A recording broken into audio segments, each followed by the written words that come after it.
Ya, Anda kembali bersama kami dalam Pro Kontra. Kita lanjutkan ke Pak Supratman ya, karena begini, mungkin saja seperti kata Pak Boyamin dan tadi itu ada ketidakpedean lah ya dari DPR sehingga minta konsultasi ke Presiden karena hak angket sebelumnya tidak ada. Tapi bisa juga mungkin temuan-temuan yang ada di DPR ini mungkin sangat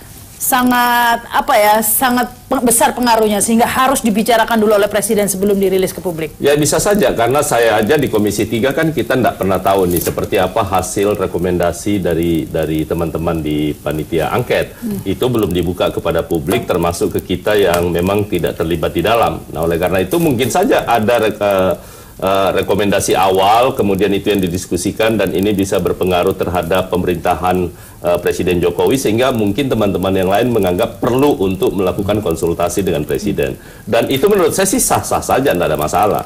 Cuman maksud saya akan jauh lebih baik kalau kemudian teman-teman panitia angket ini menyelesaikan kerjanya dulu sampai kemudian dibawa ke paripurna tanggal 28 September itu. Setelah selesai baru kemudian disampaikan kepada Presiden hasilnya seperti apa.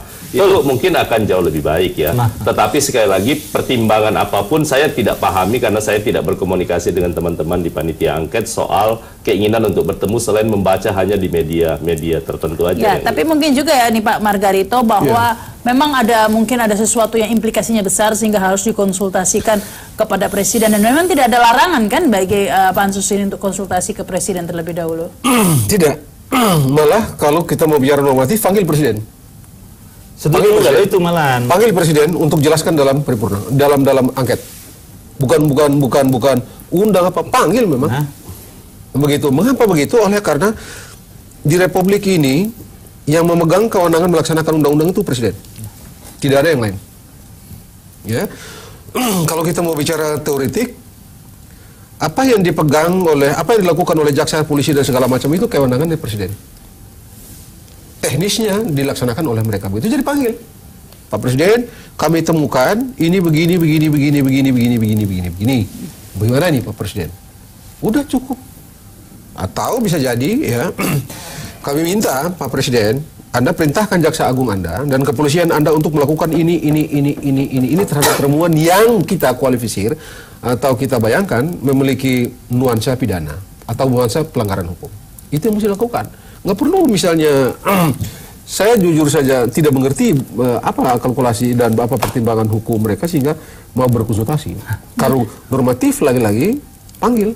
Ya kan DPR itu kan secara kualifikasi orang Jawa kalian itu kan derajatnya lebih tinggi dari Presiden. Ngundang itu kan wajar-wajar aja, malah sah, manggil itu sah-sah saja. Lah kok ini malah mau datang menghadap, bahasa orang Jawa ini ngemis gitu loh malah. Jadi terus terang aja nggak enak itu. Nah, saya contohkan, saya pernah membuat rancangan peraturan daerah tentang yayasan di Solo karena lebih banyak dibuat bisnis, maka membuat perda inisiatif DPRD untuk melarang yayasan itu tahun 98 sebelum pemerintah itu loh. Jadi artinya, dan bahkan kita selesaikan semua baru kita berikan ke wali kota gitu loh. Mungkin sebenarnya gini loh, kalau soal tinggi dan rendahnya saya pikir ini sama-sama lembaga tinggi negara ya, sama lah ya. Sama. Cuman masalahnya tapi kan kalau bicara pengawasan apa yang disampaikan oleh Pak Margarito tadi itu ada benarnya bahwa ini kan pelaksanaan daripada hak angket. Nah, ini hak angket kan suatu hak yang sangat istimewa bagi DPR untuk melakukan penyelidikan, termasuk kepada Presiden. Nah, oleh karena itu memang menjadi kurang elok rasanya kalau kemudian kita yang melakukan beda halnya kalau itu dalam rangka pembahasan sebuah rancangan undang-undang. Mungkin kita konsultasi awal, rapat konsultasi sebagaimana kita selalu mengatakan rapat konsultasi bersama dengan Mahkamah Agung, Mahkamah Konstitusi maupun dengan lembaga-lembaga tinggi negara yang lain.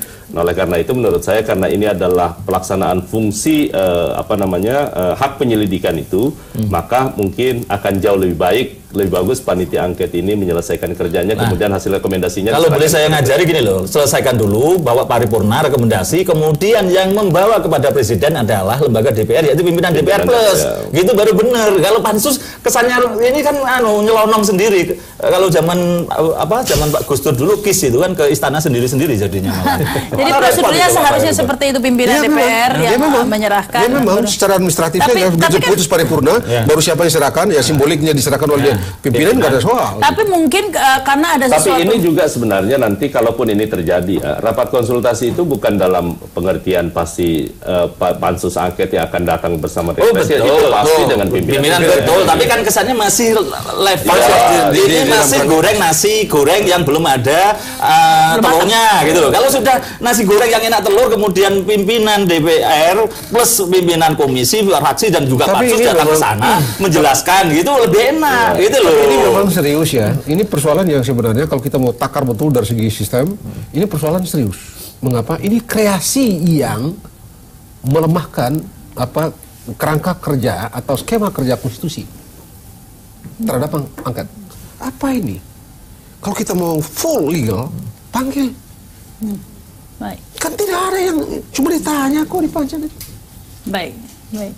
Belum, tapi dalam sejarah memang belum ada kan presiden yang dipanggil, Pak. Ya, memang tidak ada, tapi karena sejarah itu dia bisa aja diwakili Menteri Sekretaris Negara bersama Menteri Hukum kan gitu, bisa 3 orang biasanya gitu loh. Biasanya begitu.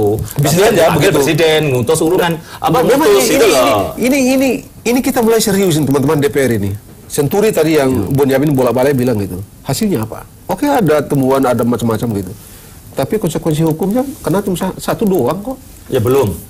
Karena itu dalam dakwaan bersama-sama. Saya sudah pra-peradilan sekali dan ini akan peningkatan lagi. Tapi paling berapa tidak tahun Pak belum ada peningkatan ini, Pak? Sampai sekarang. Ya, karena kemarin itu kan sudah pra-peradilan baru kemudian ditindaklanjuti lagi gitu. Jadi biasanya saya perkara seperti Bu Miranda Gultom tuh pra-peradilan 4 kali baru gol. Nah, ini nanti kira-kira baru sekali, mungkin 2 kali 3 kali lagi lah kira-kira. Seperti Nur Alam saya sekali langsung gol. Saya gugat hari ini, 2 minggu kemudian Nur Alam ditahan. Besok tanggal 20 besok saya daftarkan urusan Lino. Mudah-mudahan 2 minggu lagi ditahan gitu. Jadi model-model terpaksa begitu gitu. Jadi begini, ini ada yang serius.